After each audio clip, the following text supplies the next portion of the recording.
Assalamualaikum warahmatullahi wabarakatuh. Bismillahirrahmanirrahim. Alhamdulillahi rabbil alamin. Wassalatu wassalamu ala ashrafil mursalin Sayyidina wa maulana Muhammadin wa ala alihi wa sahbihi ajma'in. Rabbi shrah li sadri wa yassir li amri wahlul 'uqdatam min lisani yafqahu qawli. Amma ba'd. Hadirin kiram, para alim, para ulama, mustamin-mustamiat yang dirahmati Allah, dan anak-anakku semuanya yang semoga senantiasa dalam lindungan Allah Subhanahu wa taala. Alhamdulillahirabbil alamin. Marilah kita mengucapkan syukur kepada Allah Subhanahu wa taala karena berkat nikmat Allah hingga saat ini kita masih diberikan Allah kesehatan, sehat jasmani, sehat rohani, sehingga dapat melaksanakan ibadah puasa Ramadan dan ibadah yang lain dalam keadaan sehat walafiat. Selanjutnya, salawat dan salam semoga senantiasa tercurahkan kepada baginda Nabi besar Muhammad Sallallahu Alaihi Wasallam yang telah menuntun kita dari zaman jahiliyah menuju zaman Islamiyah, yakni dengan tegaknya ad-din Islam.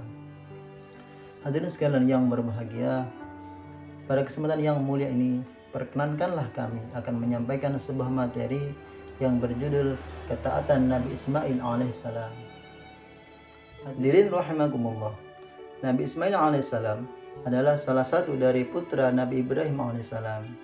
Dikisahkan bahwa Nabi Ibrahim hingga waktu yang cukup lama beliau belum juga mendapatkan keturunan, hingga akhirnya lahirlah seorang putra dari Siti Hajar yang kemudian diberi nama dengan nama Nabi Ismail alaihissalam. Kemudian ketika Nabi Ismail alaihissalam sudah beranjak dewasa, suatu ketika Nabi Ibrahim alaihissalam bermimpi bahwa beliau mendapatkan perintah untuk menyembelih Nabi Ismail alaihissalam. Dan kejadian tersebut diabadikan oleh Allah di dalam salah satu surat dalam Al-Quran, yaitu dalam surat As-Saffat ayat 102 yang berbunyi, A'udzu billahi minasyaitonir rajim. Bismillahirrahmanirrahim. Ya bunayya inni ara fil manami anni adbahuka fanzur madza tara. Yang artinya, wahai anakku, sesungguhnya aku telah bermimpi untuk menyembelihmu. Di sini beliau menyampaikan kepada Nabiullah Ismail bahwa beliau mendapatkan perintah dari Allah untuk menyembelih Nabi Ismail. Lantas Nabiullah Ibrahim tidak kemudian serta-merta langsung memerintahkan kepada Nabi Ismail untuk segera bersiap-siap. Namun sebuah hal yang patut kita contoh sebagai orang tua, yakni beliau menanyakan kepada Nabiullah Ismail dengan kalimat fanzur madza tara, bagaimanakah menurutmu? Lantas jawaban yang sangat luar biasa disampaikan oleh Nabiullah Ismail alaihissalam. Ya abatif al ma tu'mar satajiduni insyaallahu minasyabirin. Wahai ayahku, lakukanlah apa yang diperintahkan oleh Allah kepadamu. Insya Allah engkau akan mendapatiku termasuk orang-orang yang sabar. Sebuah kejadian yang sangat luar biasa. Kita diberi contoh dalam surat ini bahwa Nabiullah Ibrahim dan Nabiullah Ismail mempunyai ketaatan yang luar biasa kepada Allah Subhanahu wa taala. Bagaimana tidak? Nabi Ibrahim sekian bertahun-tahun mendambakan seorang putra.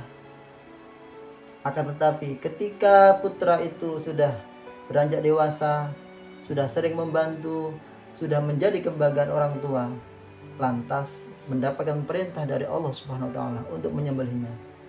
Bagaimanapun perintah Allah adalah sesuatu yang harus dilaksanakan. Dan jawaban dari seorang Nabi Ismail alaihissalam merupakan jawaban yang sangat luar biasa.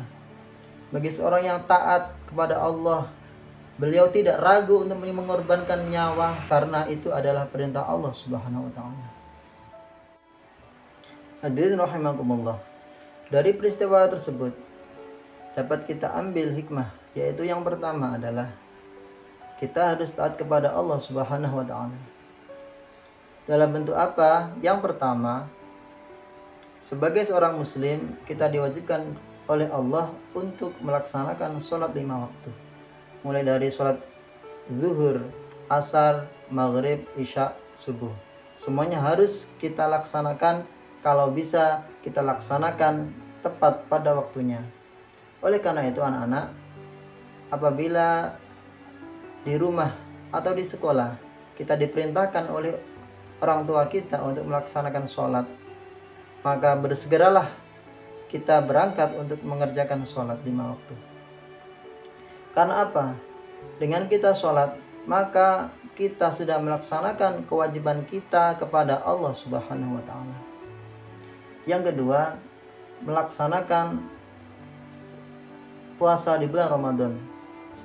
Seperti yang telah kita laksanakan di bulan ini, kita mulai dari puasa yang pertama hingga saat ini kita sudah melaksanakan puasa di bulan Ramadan.